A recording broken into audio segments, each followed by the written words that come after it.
এই যে এটা হইল মোহাম্মদপুরের সেই ঐতিহাসিক 7 গম্বুজ মসজিদ। এখান থেকে 5টা গম্বুজ দেখা যাচ্ছে, পিছনে গেলে আর 2টা গম্বুজ দেখা যাবে। ফজরের নামাজ মাত্র চলতেছিল। আগেকার দিনের মসজিদগুলোর একটা বৈশিষ্ট্য ছিল হইল মসজিদের সামনে অনেকখানি জায়গা ছিল। এই যে বিশাল উঠান, এখানে কেউ কিচ্ছু করে নাই বা কেউ কিছু করেও না।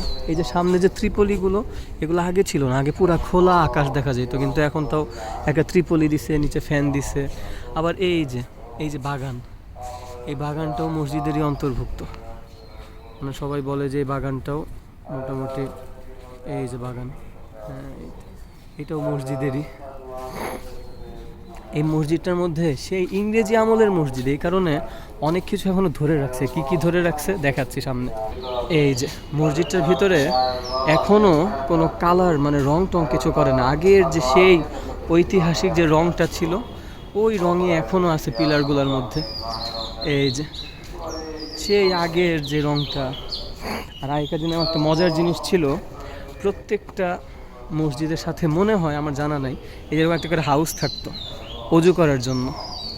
এই যে এখানে আর 2টা গম্বুজ দেখা যাবে। এই যে রঙগুলো এখন একটু একটু চটে গেছে, কিন্তু তারপরে বোঝা যাচ্ছে না।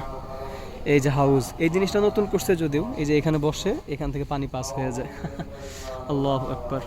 এই সেই ঐতিহাসিক মসজিদ, 7 মসজিদ।